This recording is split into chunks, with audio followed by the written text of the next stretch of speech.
La impedancia es una medida de oposición que se le da a la corriente cuando en un circuito se le está aplicando una tensión. Esto debido a que se está utilizando una corriente alterna. Por otro modo, si se utilizara una corriente continua, la impedancia y la resistencia serían las mismas. Por definición, la impedancia es la relación entre fasor tensión y el fasor intensidad de corriente, donde Z es la impedancia, V es el factor de tensión e I corresponde al fasor intensidad. La impedancia consta tanto de una fase como de una magnitud. Diagrama de impedancias.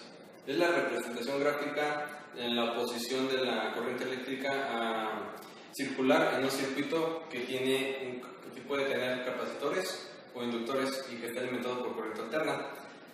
La impedancia se compone de un valor real resistivo y dos valores que se denominan reactancias, que pueden ser inductivo o capacitivo, y que es la oposición al paso de corriente alterna a través de un capacitor o de un inductor.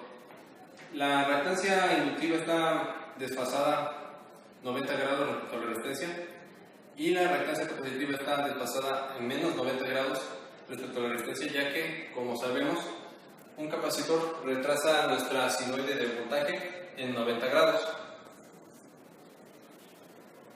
¿Ya no? Ya, sí. Inductor.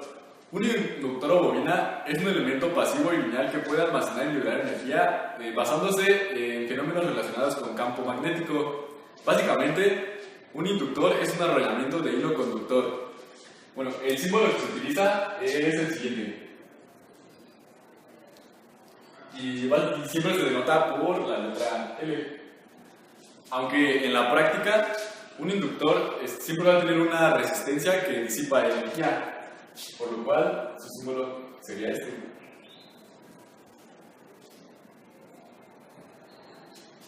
Ya. Clasificación de los inductores. Existen varias clasificaciones. Tenemos la que es según el núcleo o soporte, que pueden ser de núcleo de aire, de hierro y núcleo de ferrita. También según la forma constructiva, que son solenoides y toroides.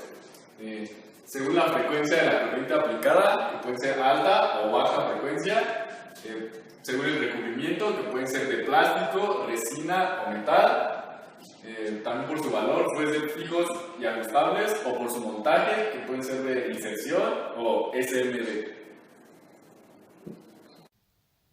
Representación fasorial y sinusoidal del inductor.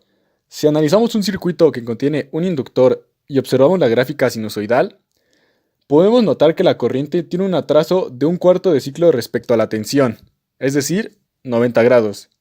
Eso se puede expresar de la siguiente manera. La tensión va a ser igual a la tensión máxima por el seno de 2 omega t, y la corriente va a ser igual a la corriente máxima por el seno de 2 omega t menos el atraso, es decir, 90 grados.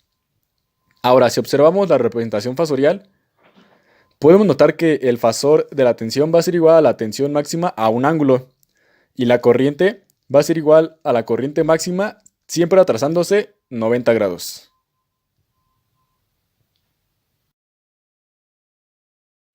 El circuito analizado consiste en la conexión en serie de una bobina y una resistencia alimentados con una tensión RMS de 12 volts. Por medio del canal 1 del osciloscopio obtenemos la característica sinusoidal de la tensión de alimentación. La sonda del canal 2 la utilizamos para obtener la sinusoide de la bobina y compararla con la sinusoide de la alimentación. El ángulo de desfase obtenido en la gráfica es de 4 grados aproximadamente. Y esta es la figura del Isayús correspondiente a dicho desfase.